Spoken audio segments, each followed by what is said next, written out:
Hello friends, एक बार फिर से हमारे चैनल में आपका बहुत बहुत स्वागत है। तो आज हम जो सीखेंगे वो है बाइनरी रिलेशन। बाइनरी रिलेशन को सीखने से पहले आपको एक चीज़ बहुत अच्छे से समझना बहुत ज़रूरी है, क्रॉस प्रोडक्ट, दो सेट का क्रॉस प्रोडक्ट। अब जिन लोगों को पता है वो तो वेरी गुड, लेकिन जिन लोगों को क्रॉस प्रोडक्ट के बारे में नहीं पता उन लोगों के लिए मैं बता देना चाहता हूँ फिर से। देखिए, क्रॉस प्रोडक्ट होता क्या है। अगर एक सेट ए है, ए मान लीजिए एक सेट है जिसमें 1 2 3 एलिमेंट्स हैं, और दूसरा एक सेट बी है और बी सेट में मान लीजिए ए बी सी एलिमेंट्स है। ओके, अब ये हमारा ए और ये हमारा बी, और यहाँ पर हम एक सेट ड्रॉ करते हैं जहाँ पे 1 2 3 होगा और यहाँ पे ए बी सी होगा।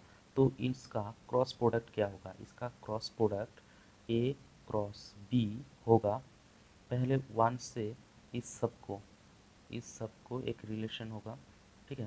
तो यहाँ पे होगा 1 comma A, 1 comma B and 1 comma C, ठीक है। उसके बाद 2 से सबको हमको पॉइंट करना होगा। तो अब देखिए यहाँ पे क्या होगा, 2 comma A, 2 comma B and 2 comma C. ठीक इसी तरह ही 3 comma A, 3 comma B and finally 3 comma C. तो ये हो गया हमारा क्रॉस प्रोडक्ट। अब एक क्वेश्चन आता है कि क्रॉस प्रोडक्ट में कितने एलिमेंट्स होंगे। यहाँ पे तो 3 और यहाँ पे 3 थे, लेकिन अगर कोई एक एलिमेंट था ए, मान लीजिए यहाँ पर 1 कॉमा 2, और बी एक एलिमेंट था ए कॉमा बी कॉमा सी, यहाँ पर 2 एलिमेंट है। तो अब इन लोगों का जो क्रॉस प्रोडक्ट होगा इसका मैक्सिमम साइज क्या होगा, यानी कि ए क्रॉस बी हम जो निकालेंगे तो इसका मैक्सिमम कितने एलिमेंट्स होंगे। यहाँ पे मैक्सिमम, यहाँ पे एलिमेंट्स का संख्या होगा, यहाँ पे कितने एलिमेंट्स हैं 2, और यहाँ पे कितने एलिमेंट्स हैं 3। तो इस यहाँ पे ए क्रॉस बी में जितने एलिमेंट्स होंगे उनका संख्या है 2 इंटू 3 यानी कि 6। अब देखते हैं होता या नहीं। 1, यहाँ पे देखो 1 comma A, 1 comma B and 1 comma C, और यहाँ से 2, 2 comma A, 2 comma B and 2 comma C. देखिए 1 2 3 4 5 6, यहाँ पे 6 एलिमेंट्स हैं। तो अब हम बोल सकते हैं कि ए में जितने एलिमेंट्स हैं, बी में जितने एलिमेंट्स हैं, इसका मल्टीप्लाई करके जितना वैल्यू आएगा वही ए क्रॉस बी में उतना एलिमेंट्स हैं, ठीक है। अब क्रॉस प्रोडक्ट तो आप लोगों को समझ में आ गई। अब देखते हैं बाइनरी रिलेशन, ठीक है। मान लीजिए फिर से हमारा ए एक सेट है और इस सेट में 1 2 3 3 एलिमेंट्स हैं, और बी हमारा और एक सेट है, ये है 4 5 6, ठीक है। अब ए क्रॉस बी में कितने एलिमेंट्स होंगे? टोटल 9 एलिमेंट्स होंगे। कितने एलिमेंट्स होंगे? 9 एलिमेंट्स होंगे। अब मान लीजिए पहले ए क्रॉस बी निकाल लेते हैं। ए क्रॉस बी क्या होगा?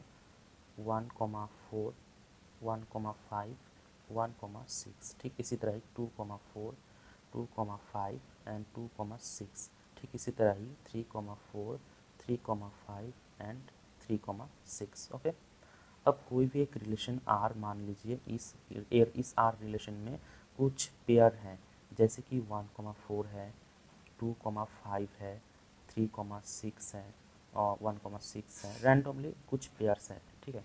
अब इस आर रिलेशन में मैक्सिमम कितने एलिमेंट्स हो सकते हैं? इस आर रिलेशन में मैक्सिमम उतने एलिमेंट्स हो सकते हैं जितने एलिमेंट्स ए क्रॉस बी में है। ओके, और आर में सबसे मिनिमम कितने एलिमेंट्स हो सकते हैं? 5। नाल, आर एक नाल सेट है। आर एक नाल सेट तभी होगा जब इसमें कोई भी एलिमेंट्स नहीं होगा, इसको हम 5 से डिनोट करते हैं, ठीक है। अब आर में जो पेयर्स है ना, आर में जो पेयर्स हैं, इस पेयर्स को ही एक्चुअली बाइनरी रिलेशन बोलते हैं। अब हम बाइनरी रिलेशन की एक डेफिनेशन देखते हैं तो आपको बहुत अच्छे से और क्लियर हो जाएगा, ठीक है। तो देखिए, let R be a binary relation over A cross B. ये तो हमने पहले ही देख रखा है कि आर एक रिलेशन है, आर एक बाइनरी रिलेशन है ओवर ए क्रॉस बी, ठीक है। और then the relation R is an order pair A I comma B I, यानी कि आर एक रिलेशन था, उसमें बहुत सारे पेयर था ना। देखिए यहाँ पे आर एक रिलेशन है, यहाँ पे कितने सारे पेयर है? 1 2 3 4, यहाँ पे पेयर है।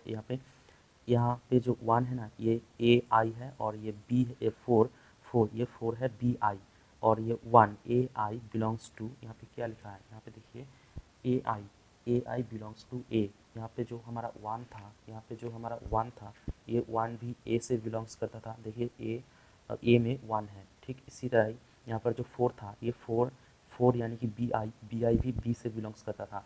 तो हमने तो समझ लिया A I belongs to A and B I belongs to B. Then the set A is called the domain. Domain मतलब यहाँ पे हमारा जो था ए था हमारा 1 2 3, ए हमारा क्या था, ए था हमारा 1 2 3 और बी था हमारा 4 5 6। तो ये हमारा ए हो गया 1 2 3 और बी क्या था हमारा, बी था हमारा 4 5 6 ए बी। तो इसको हम बोलेंगे डोमेन, इसको हम बोलेंगे डोमेन और इसको हम बोलेंगे को डोमेन। और एक चीज़ ज़रूर ध्यान रखिएगा, आर जो रिलेशन है ना, रिलेशन आर, इसमें डोमेन पहले आएगा उसके बाद को डोमेन आएगा, ठीक है। ओके, आप मान लीजिए कोई भी एक रिलेशन आर है, उस आर रिलेशन में जितने भी पेयर्स हैं उस पेयर एक रिलेशन के आधार पे हुआ है। मान लीजिए कोई भी एक रिलेशन है लेस देन, ओके। अब देखिए यहाँ पर फिर से एक सेट ले लेते हैं 1 2 3 और बी ले लेते हैं 4 5 6। अब हमको बोला है कि एक रिलेशन आर है जहाँ पे ये रिलेशन होगा लेस देन के आधार पे, यानी कि यहाँ पे जितने भी एलिमेंट्स, जितने भी पेयर्स होंगे वहाँ पे जो को डोमेन है, जो को डोमेन में जितने भी एलिमेंट्स हैं वो को डोमेन डोमेन की एलिमेंट से बड़ा होना चाहिए। तो यहाँ पे कितने हो सकते हैं, यहाँ पे चेक करके करके हमें रिलेशन क्रिएट करना होगा। देखिए 4 1 से बड़ा है, हाँ बड़ा है, तो यहाँ पे 1 4 आएगा। अब 4 2 से बड़ा है, हाँ बड़ा है, 2 4 4 3 से बड़ा है, हाँ बड़ा है। अब देखिए यहाँ पे ए सेट में एक 7 ले लेते हैं, तो आपको बहुत अच्छे से समझ में आएगा। अब देखिए क्या 4 7 से बड़ा है, नहीं, तो 7 4 यहाँ पे नहीं आएगी। उसके बाद 5 1 से बड़ा है, तो यहाँ पे क्या आएगा 1 5। ठीक इसी तरह ही 2 5 और यहाँ पे आएगी 3 5 और 7 5 आएगी क्या, नहीं आएगी, क्योंकि 5 7 से छोटा है। लेकिन हमको बोला है कि को डोमेन, यहाँ पे को डोमेन है, ठीक है, यहाँ पे को डोमेन जब भी बोलेगा लेस देन के आधार पे, तो मान लेना कि को डोमेन सर्वदा डोमेन से बड़ा होगा, ठीक है, को डोमेन डोमेन से बड़ा है। तो अब क्या होगा, अब 7 5 यहाँ पे नहीं आएगी। उसके बाद 1 6 और 2 6 3 6 आएगा, लेकिन 7 6 नहीं आएगा। तो ये हो गया हमारा रिलेशन। ओके, इसको हम ऐसे भी लिख सकते हैं, वन इस 1 4 है ना, 1 4 लेस देन के आधार पे है, तो यहाँ इसको हम ऐसे भी लिख सकते हैं AR4। अभी तक हमने जिस आर रिलेशन देखा वो आर रिलेशन को कब हम reflexive, irreflexive, symmetric, antisymmetric, transitive और एसिमेट्रिक बोलेंगे वो अब हम जानेंगे। तो मान लीजिए let R be a binary relation, R एक बाइनरी रिलेशन है ऑन सेट ए, ठीक है। अब देखते हैं ए सेट में कुछ एलिमेंट्स हैं, कितने एलिमेंट्स हैं, 1 2 3, 3 एलिमेंट्स हैं, ठीक है।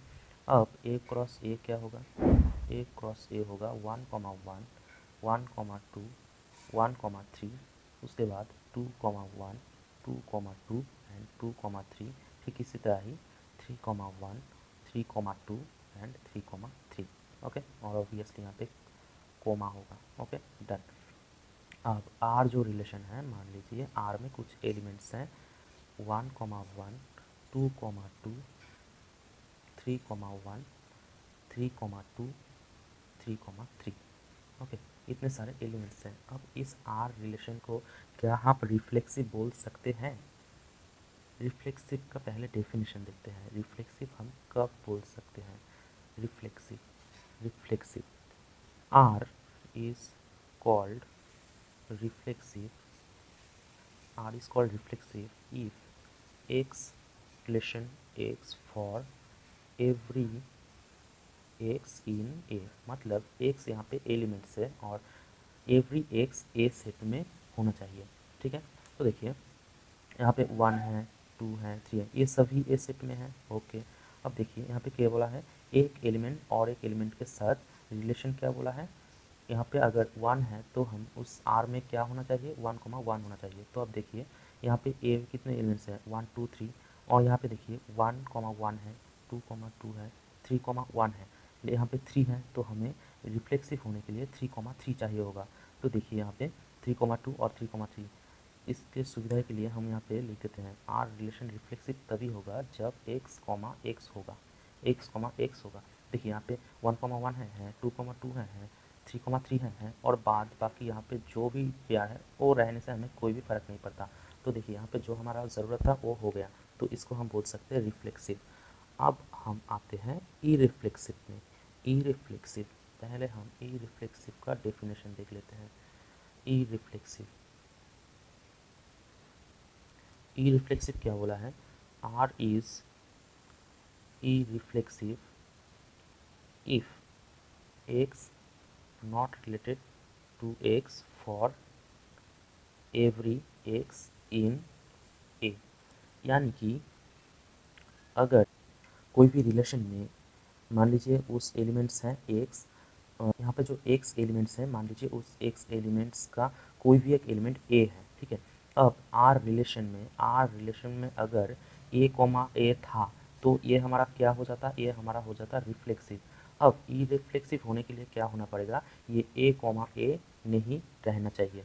तो देखिए इस आर रिलेशन में 1,1, इसमें पहले ही तो 1,1 है तो ये ई रिफ्लेक्सिव नहीं है। तो आप लोग बोलोगे तो ई रिफ्लेक्सिव का एग्जाम्पल क्या है, देखिए ई रिफ्लेक्सिव का एग्जाम्पल है 1,2, 2,3, उसके बाद 3,1, ये सब ई रिफ्लेक्सिव का एग्जाम्पल है। यहाँ पे देखिएगा कहाँ पर भी ए कॉमा ए के जैसे कोई भी एलिमेंट्स नहीं है, तो ये हमारा ई रिफ्लेक्सिव हो गया। अब हम देखते हैं सिमेट्रिक।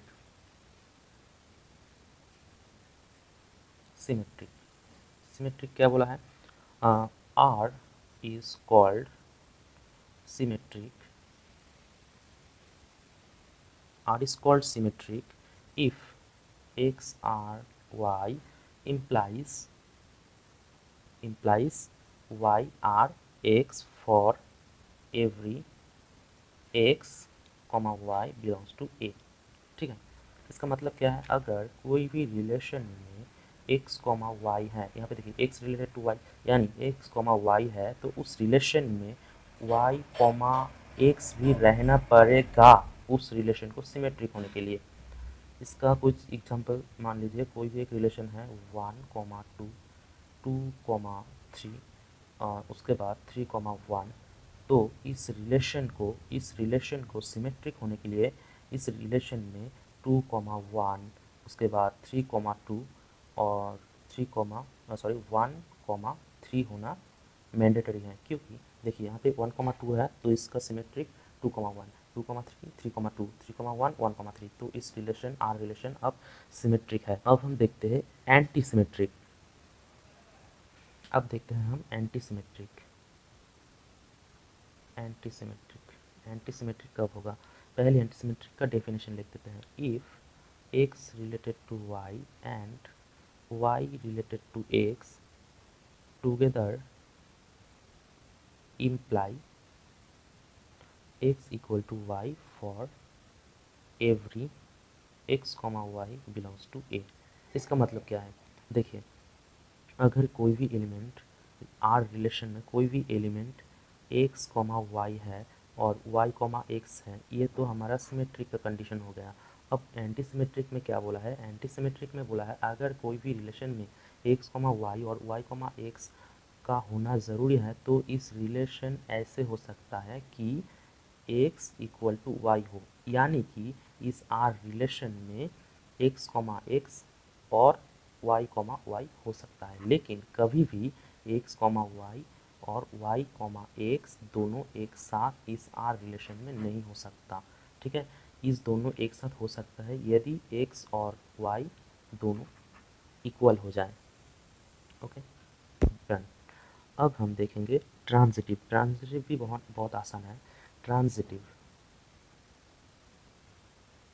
नेक्स्ट हमारा ट्रांजिटिव क्या बोलते हैं, देखिए if X related to Y and Y related to Z together imply X related to Z for every X Y Z belongs to A. अब इसका एक एग्जांपल देखिए, इसको क्लियर करते हैं। देखिए कोई भी एक रिलेशन अगर आर है और आर में 1,2, 2, 3 है, ठीक है, 1,2, 2,3 है। अब क्या बोला है, अगर कोई भी रिलेशन में x रिलेटेड टू y और y रिलेटेड टू z है तो इस रिलेशन को ट्रांजिटिव होने के लिए x रिलेटेड टू z होना पड़ेगा। इसका मतलब अगर कोई भी रिलेशन में x, y है और y, z है तो इसको ट्रांजिटिव होने के लिए x, z भी होना ना ज़रूरी है। तो यहाँ पे क्या होगा, यहाँ पे 1,2 है, 2,3 है, तो इसको ट्रांजिटिव होने के लिए 1,3 होना बहुत ज़रूरी है। अब हम देखते हैं एसिमेट्रिक। एसिमेट्रिक क्या बोलता है, एसिमेट्रिक एसिमेट्रिक एसिमेट्रिक क्या बोलता है, if X R Y implies Y R X. मतलब अगर कोई भी रिलेशन आर में एक्स कॉमा वाई है तो इसका मतलब कभी भी वाई के साथ एक्स का रिलेशन नहीं हो सकता। मतलब अगर कोई भी रिलेशन एक्स कॉमा वाई है तो उस रिलेशन में वाई कॉमा एक्स कभी भी हो नहीं सकता, कभी भी हो नहीं सकता। इसका एक एग्जांपल, आर एक रिलेशन है, यहाँ पे मान लीजिए 1,3 है, तो इस रिलेशन में भूल से भी 3,1 नहीं हो सकता। यहाँ पे 2,1, 2,3 ये हो सकता है, लेकिन 3,1 नहीं हो सकता क्योंकि यहाँ पे इसका 1,3 है। ओके, तो फ्रेंड्स उम्मीद करता हूँ ये वीडियो आपको हेल्पफुल लगी होगी। अगर हेल्पफुल लगे तो प्लीज़ वीडियो को एक लाइक कीजिएगा और चैनल में नए हैं तो प्लीज़ चैनल को सब्सक्राइब करके नोटिफिकेशन बटन को ऑल करके रखिएगा, ताकि जब भी हम नए वीडियो अपलोड करें इसकी नोटिफिकेशन सबसे पहले आपके पास पहुंच जाए। तो मिलता हूँ और एक नए वीडियो में। Thank you.